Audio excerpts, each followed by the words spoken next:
आज हम लोग जो लेसन पढ़ रहे थे पांचवा जल,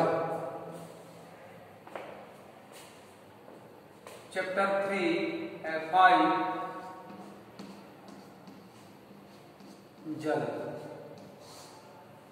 ठीक है, जल हमारे जीवन का एक अभिन्न अंग है। हम जल के बिना नहीं रह सकते। इस जल पर हम चर्चा किए थे। हम लोगों ने जल के बारे में अधिक जानकारी कल किया था। पहले भी आपको जल के बारे में तमाम जानकारियाँ मिल चुकी होगी। आज हम लोग वास्तव में जल हर जगह समान नहीं है। प्रत्येक जगह जल का वर्षण जो है एक समान नहीं होता। आप देखते हैं राजस्थान के क्षेत्रों में कभी कभी वर्षा एकदम नहीं होता भी है तो नामात्र के रूप में। तो शेष हम ये देखते हैं कि वर्षा जो है वास्तव में वर्षा अर्थात जल एक ऐसा अवयव है जिसके बिना कोई जीव जंतु की कल्पना हम नहीं कर सकते। आइए हम आपसे कल बताया गया कि जल में किस प्रकार से लवण अलवण कैसे तरंगे और कैसे जल से हम समुद्री जल से महासागरों से हम आयोडीन प्राप्त करते हैं। विभिन्न प्रकार के चीज़ों को हम लोगों ने पढ़ा। आज पढ़ेंगे तरंगे जल तरंगे। ठीक है,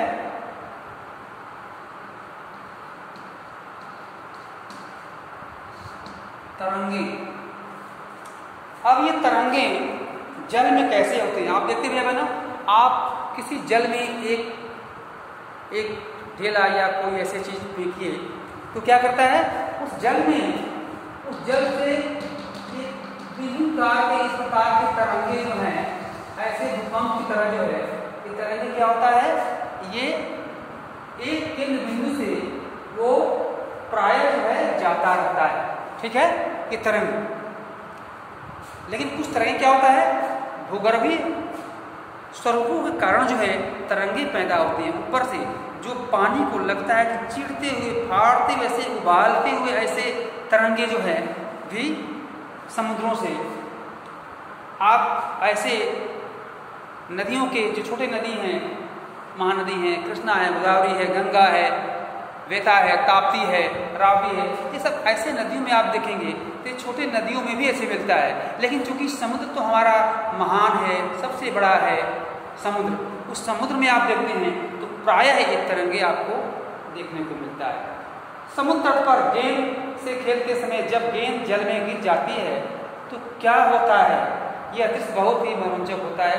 कैसे तरंगों के साथ हम गेंद पर तट पर वापस लौट आती है और जब महासागरीय सतह पर जल लगातार उठता और गिरता रहता है तो इन्हें हम तरंगे कहते हैं। देखिए अब ऐसा होता है कभी कभी ये यहाँ जल है, ठीक है, ये जल क्या हुआ कि ये सब शहर में इलाके में बस्तियां हैं, ये जल जो है कभी कभी ये ज्वार के रूप में उठता है। ठीक है, ये जल कभी कभी उठा तो ये समुद्रों में होता है। कभी कभी जल जो है उठता है काफी वेग के साथ शहर तक, बस्तियों तक चला जाता है, जिस समय की वार्निंग होती है कि भाई आज ज्वार आने वाला है।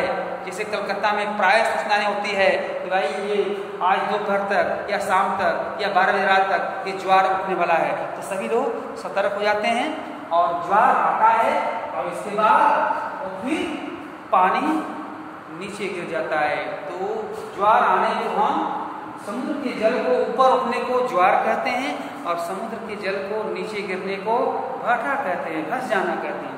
इस प्रकार से इससे बिजली पैदा होता है। अभी मैंने अष्टम में पढ़ाया कि ज्वार भाटा से बायोगैस परियोजना, तापी ऊर्जा, भूतापी ऊर्जा, बायोगैस और ज्वार भाटा, ज्वारी ऊर्जा, ये सबसे हमारे ये क्या होता है तो विद्युत पैदा करने का एक साधन है।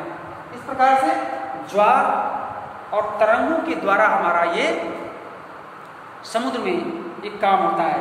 तूफान में तेज वायु चलने पर विशाल तरंगे होती है। आप देखते हैं कि जब तूफान आता है, हवा आता है, तो वास्तव में सेलर जो है, नाविक जो है, नाव चलाना बंद कर देते हैं, क्योंकि तूफान में ये लहरों का जो वेग है बढ़ जाता है और वह लहर नुकसानदेह करता है, नाव को डुबो देता है। इस प्रकार से हम देखते हैं कि भूकंप, ज्वालामुखी, उद्गार, ये सभी जो है एक प्रकार से विनाशकारी शक्तियां हैं। भूकंप कैसे आता है? भूकंप तो कैसा क्या है? जब अनायास पृथ्वी कंपन करने लगती है तो उसको हम भूकंप कहते हैं। एक पता नहीं कि कब भूकंप आएगा, इसको भूगर्भ शास्त्री वैज्ञानिक कुछ शोध कर लेते हैं, फिर भी वो सही निकट विचार पर नहीं पहुंचते। तो अनायास पृथ्वी के कंपन को भूकंप कहते हैं। और ज्वालामुखी उद्गार या जल के नीचे भूस्खलन के कारण महासागरीय जल अत्यधिक विस्थापित होता है। इसके परिणाम स्वरूप 15 मीटर तक की ऊंचाई वाली विशाल ज्वारी तरंगे हो सकती हैं, जिसे सुनामी भी कहते हैं। सुनामी क्या है? सुनामी अभी जो है, सुनामी जो है, ठीक है, ये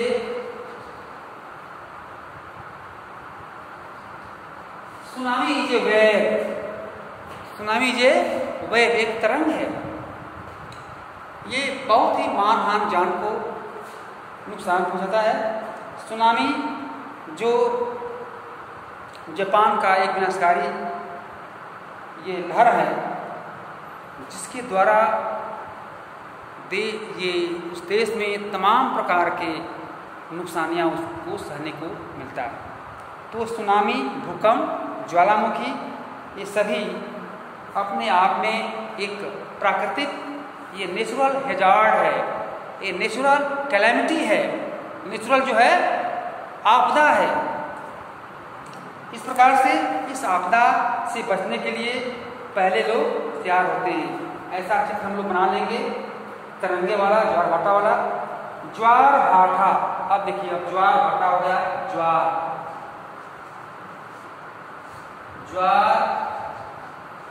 भाटा। अब ज्वार भाटा के बारे में पढ़ा गया कि दिन में 2 बार नियम से महासागरीय जल का उठना एवं गिरना ज्वार भाटा कहलाता है। ठीक है, दिन में 2 बार महासागरीय जल का उठना और गिरना, ये जो है ज्वार भाटा कहलाता है। जब सर्वाधिक ऊंचाई तक उठकर जल तट के बड़े हिस्से को डुबो देता है, तब उसे ज्वार कहते हैं। जब जल अपने निम्नतम स्तर तक आ जाता है एवं तट से पीछे चला जाता है, तो उसको हम भाटा कहते हैं। इस तरह से ज्वार आने का सूर्य एवं चंद्रमा के शक्तिशाली गुरुत्वाकर्षण बल के कारण पृथ्वी की सतह पर ज्वार भाटे आते हैं। अब देखिए, ज्वार भाटे आने क्या है? चंद्रमा और सूर्य इसके बीच का कारक है। अब ये कैसे आते हैं? तो जब पृथ्वी का जल चंद्रमा के निकट होता है, उस समय चंद्रमा के गुरुत्वाकर्षण बल से जल आकर्षित होता है। अब जल आकर्षित होता है, जिसके कारण कुछ ज्वार आते हैं।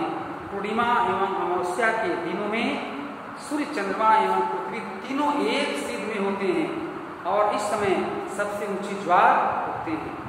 इस ज्वार को बृहद ज्वार कहते हैं। लेकिन जब चांद अपने प्रथम एवं अंतिम चतुर्थांश में होता है, तो चांद एवं सूर्य का गुरुत्वाकर्षण बल विपरीत दिशाओं में महासागरीय जल पर पड़ता है।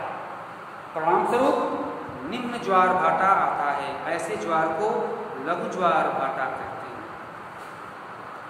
इस प्रकार से उच्च ज्वार नौ संचालन में सहायक होता है और ये जल स्तर को तट की ऊंचाई तक पहुंचाते हैं। ये जहाज को बंदरगाह तक पहुंचाने में सहायक भी होते हैं।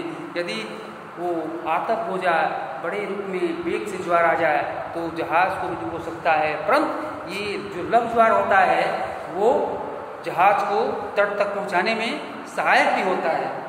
इस प्रकार से हम ये देखते हैं कि महासागरीय धाराएं कैसे उत्पन्न होती हैं। महासागरों का जल जो है एक निश्चित स्थान पर खौलता रहता है, उठता रहता है। महासागरीय धाराएं निश्चित दिशा में महासागरीय सतह पर नियमित रूप से बहने वाली जल की धाराएं होती हैं। महासागरीय धाराएं गर्म या ठंडी हो सकती हैं। आप देखते हैं कि महासागरीय धाराएं कहीं कहीं आप देखते हैं कि इतना, ये जो गर्म जल धारा क्या है, गर्म जल धारा, गर्म जल धारा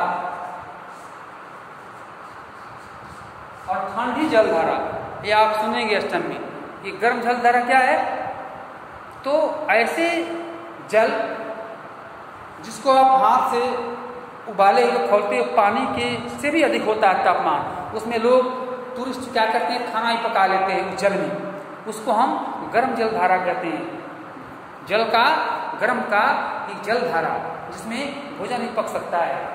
ऐसे जो महासागरों का जल जो है कहीं कहीं गर्म भी होता है और ये धाराएं उत्पन्न होती हैं, भूमध्य रेखा के निकट उत्पन्न होती हैं ये धाराएं, और ये ध्रुवों की ओर प्रवाहित होती हैं। ठंडी धाराएं ध्रुवों या उच्च अक्षांशों से उष्णकटिबंधीय या निम्न अक्षांशों की ओर प्रवाहित होती है। लेब्राडोर महासागरीय धाराएं शीत जल धाराएं होती हैं, जबकि गल्फस्ट्रीम गर्म जल धाराएं होती हैं। महासागरीय धाराएं किसी क्षेत्र के तापमान को प्रभावित करती हैं। गर्म धाराओं से स्थलीय सतह का तापमान गर्म हो जाता है। इस प्रकार से इस स्थान पर हम गर्म एवं शीत जल धाराएं देखते हैं। वह स्थान विश्व भर में सर्वोत्तम मत्स्य क्षेत्र माना जाता है।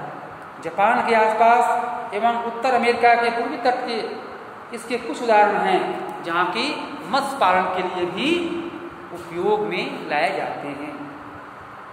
इस प्रकार से हमें देखते हैं कि ये जो जल धाराएं हैं ये कहाँ कहाँ कैसे कैसे है। आप चित्र में देखेंगे गल्फस्ट्रीम जल धारा और दक्षिणी लेब्राडोर का धारा, ठीक है, पेरू की धारा, ये विस्वती भूधारा, दक्षिणी विश्ववती धारा और दक्षिणी विश्ववती विपरीत धारा, ये सही प्रकार की धाराएं हैं। इसको आप लोग इस चित्र को बनाना भी है।